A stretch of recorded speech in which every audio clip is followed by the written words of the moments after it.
All right. It's great seeing you today. Make sure we're in tune. All right, so lesson 1 today is going to be the same thing. Instead of doing Spidey exercises, we're just going to turn Spidey exercises into scales.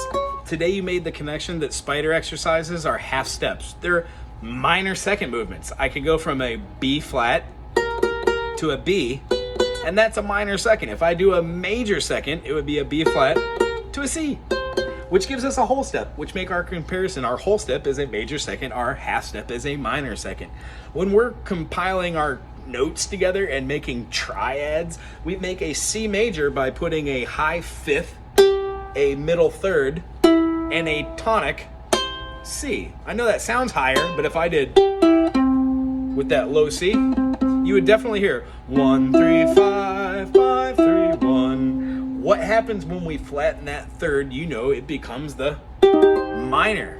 What we have after that is being able to add additions of our sus2 or our sus4 or both of them, which sometimes represent other chords. What you stumbled upon today too is that stuff like an E diminished is also a C dominant 7, just the same way that a B diminished is a G dominant 7. Sometimes chords have different names. It just depends on when we're saying them to each other that we say the right thing so we understand it. When we repeat things become a little bit iffy. So what we worked on was spelling out our items. In the key of C, C, E, G is my 1, 3, 5. If I ever need to know what my X is in any key, I could first go, how many sharps or flats does it have? In the key of E, there are 4 sharps. One is the F, C, G, and a D. So when I spell that, I say E, F sharp, G sharp, A, B, C sharp, D sharp, E.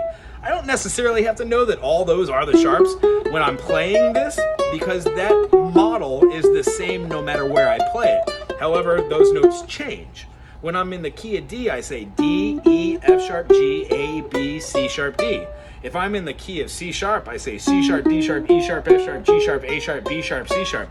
Lots of sharps, isn't it? But notice how I didn't say C sharp, D sharp, E sharp, F sharp, G sharp, A sharp, C, C sharp. I can't call things double. You know this. So when I go to E, E, F sharp, G sharp, A, B, C sharp, D sharp, E, or I go to F, F, G, A, B flat, C, D, E, F. Notice how when I added that, I spoke it as well. In my brain, I say B flat. I don't normally always say it out loud when we're moving. So like in D, I might go D, E, F, G, A, B, C, D. But those F and the C sharp are a given that those are the F sharp and C sharp, not the F and the C. So this week, what I'd like you to do is play this. Open C, second finger on the D. Open E, first finger on the F. Third finger on the G. Open A. Second finger on the second fret for the B, and then the resolution for the C. Notice that the half steps are between E and F and B and C.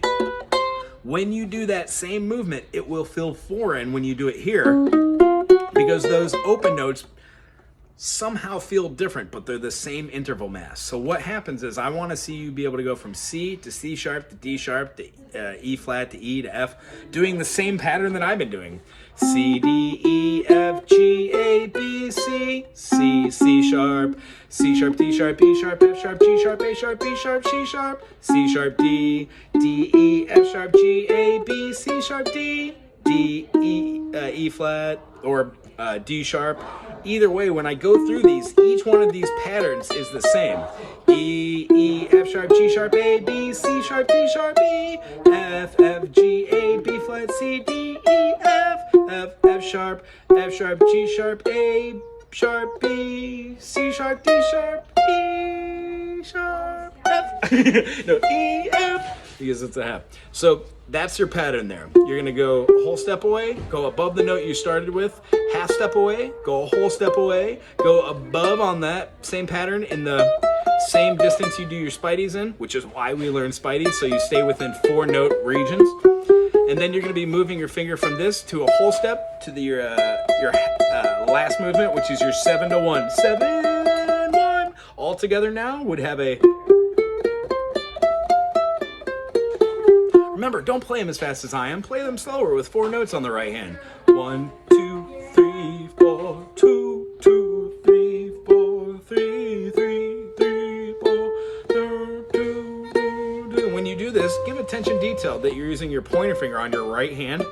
Once you get strong with your pointer finger and you're using the right finger spacings over here, try switching to your second finger, maybe going down. So you're using your middle finger on the right finger. So on and so forth. So your spider exercises have changed now. You can still do Spidey exercises. They're a great way to warm up. But I would suggest starting to do your scales. You can even play the chord before them.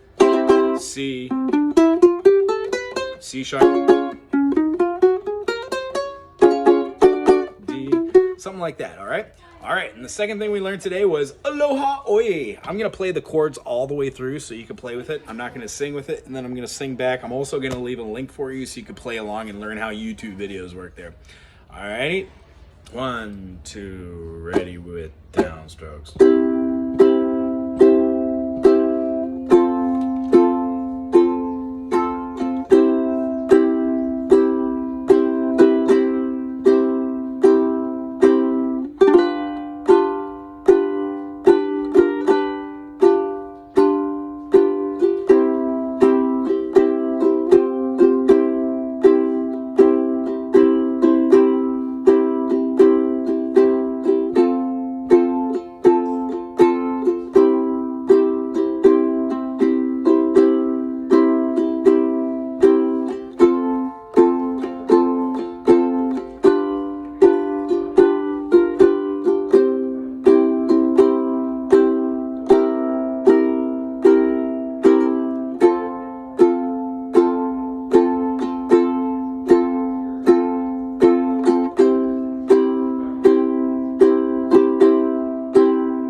So that's the first verse and the chorus. Here's what it sounds like with the phrasing.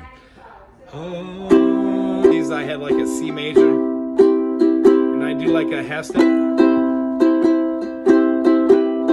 I go to the F, back up to the C major here, I can hold it out, and I can throw a sus4, go back into the G7. And what I'm doing here is I'm playing the G7 to a B flat major, to a G7. So I'm only really influencing the B flat for one quick second. G7 from the B, and doing a quick scoop. Down, down, backwards triangle. Yeah? And then scooting back up to it. The other quick movements that I was doing is when I was doing that, I would do a quick shuffle with my right hand. Aloha. Oh, wonderful. Right there. So let's work on those for this week, all right? And then we're going to work that out next week and work on our original song together. It was great seeing you. I'll see you soon.